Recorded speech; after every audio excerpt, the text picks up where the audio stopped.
veterans benefits 23 times. I mean, that's what she's I voted say. for, no, I voted for $20 billion in increase in veteran benefits since I've been in the Senate. I got the Lifetime Achievement Award from the Vietnam Veterans of America a few years ago. Have you ever voted to cut health care premiums for veterans? No. Never.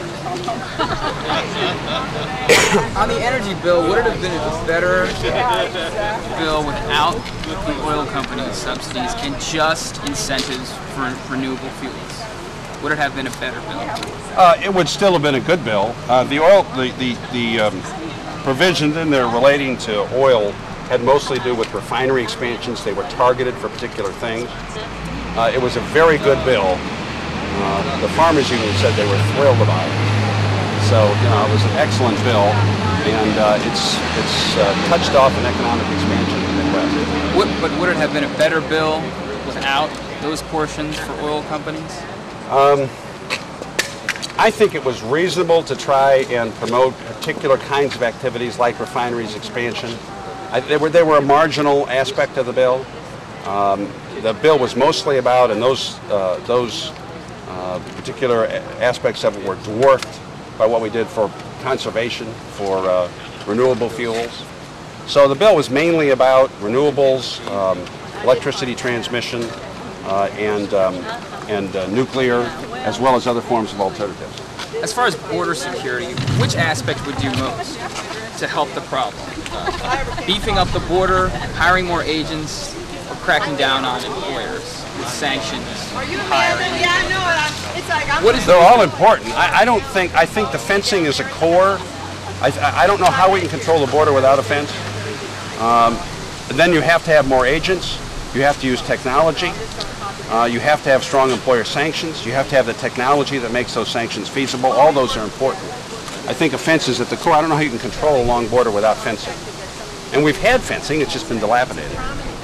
Would you argue that the essence of a senator is willing to compromise? That you can't get everything you want in the bills? Not necessarily the essence, but sometimes you have to make, particularly when a bill is finalized, you have to make a choice about whether you think on balance it's a good bill or not.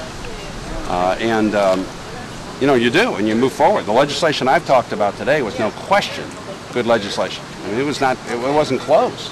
And again, somebody claiming the country isn't arguing with me. The energy bill is an example. I mean, every Midwestern senator. I mean, even people who normally, are naysayers in the Senate voted for this. But I mean, Claire McCaskill seems to be on the edges on this. She says she supports ethanol, but against the ethanol bill that was passed, or the energy bill. She said the renewable fuel standard, she's originally said it was like nothing for farmers, crumbs. Now she's turned around saying it was a good thing. But would you argue that the problem is that she's not willing to compromise, and that's part of being a senator?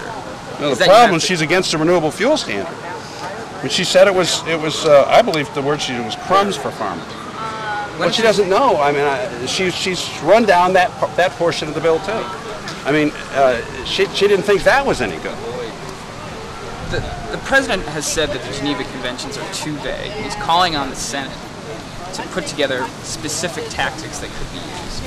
The what? The specific tactics that could be used in interrogating terrorists. Mm-hmm. Where do you fall? Do you fall with Senator McCain, Senator Graham, or do you fall with the president? I voted against their bill. I'm always going to err on the side of protecting the American people. In any reasonably close call, I'm going to err on the side of giving our interrogators the authority to use the tactics that will get the intelligence that we need. And one of my concerns about that bill is I believe it limits them more than is necessary. We have a situation now where a lot of the CIA's foreign interrogations have been more or less shut down because they're concerned about being sued. Some of the agents are buying liability insurance.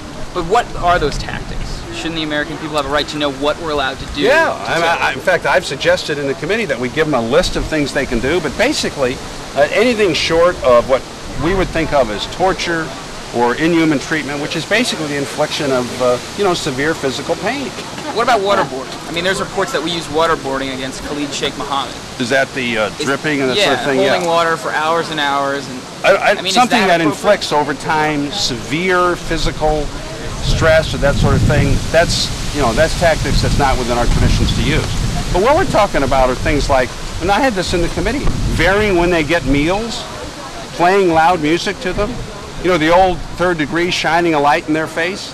I mean, you know, these are people who cut our heads off. I mean, I just, my concern's the freedom and security of the American people. What about not in particular the terrorists. What about like stripping them down? I mean, shaving their beards. People have said that's offensive to Muslims. I mean, is that acceptable? Well, I'm willing to use tactics, or willing to authorize our interrogators to use tactics that some people would consider offensive. Yeah, I mean, I'm offended by the idea that the American people are threatened.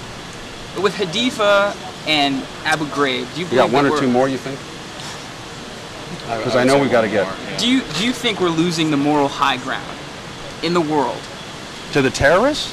No. I don't think we're losing the moral high ground to the terrorists, Dave. Not to the terrorists, but to other countries in the world that are supposed to be our allies. I mean, the Europeans, you know, Asian countries. Are we losing the moral high ground? I think that the key issue, the key necessary quality for people in free societies is moral clarity. I mean, the ability to make certain basic distinctions, like between the terrorists and the free people who live in a democracy.